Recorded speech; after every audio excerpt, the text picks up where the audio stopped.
Why do we do PI planning? Well, that's the question we're going to answer in this real quick video. Hey friends, I'm Ahmed, a scaled agile transformation coach for Fortune 500 companies based in the UK and a certified scaled agile trainer.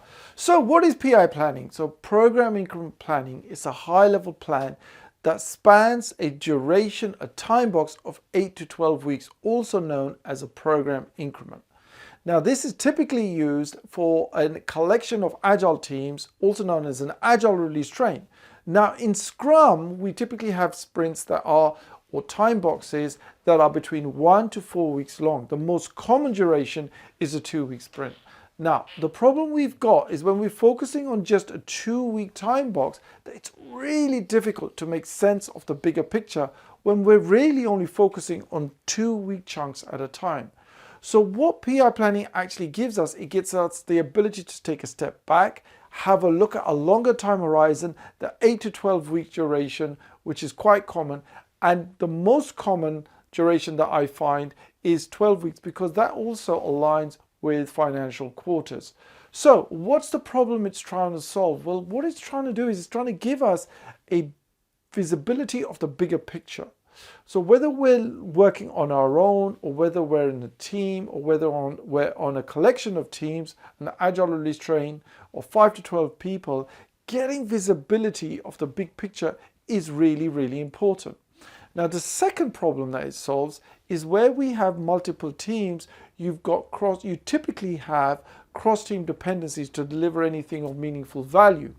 Now, what that enables us to do is to make sure that our priorities for each of the different teams are in the right order to optimize our delivery of value. So let's just take an example over here. Let's just say we have got a team and they are building an engineering scheduling system. So you've got team A and they've got an engineering scheduling system, and that's what they're actually building.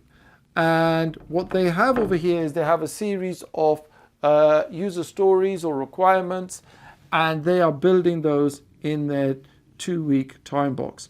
Now, what they may have is they may have, as an example, a dependency on an AI team that brings in other things like weather or emergency events or traffic or sickness and these kind of different events, and incorporates those in so that we have a really intelligent scheduling system for their engineers. So when we visit our customers, we're really clear on taking in all of these different factors that could affect that. So let's just say that team A is working on these stories for that, but they're dependent on a team B for these other AI components, for example.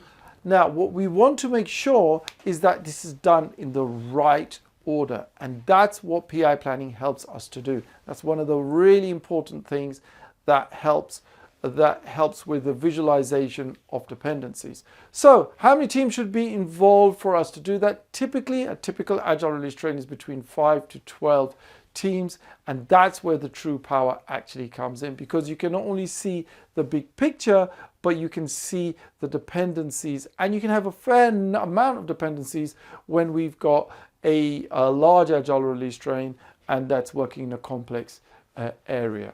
Now, in addition to visualizing the dependencies, we also want to make sure that we actively work to reduce those dependencies, because every cross-team dependency incurs overhead and waste, and so we want to minimize these as much as possible.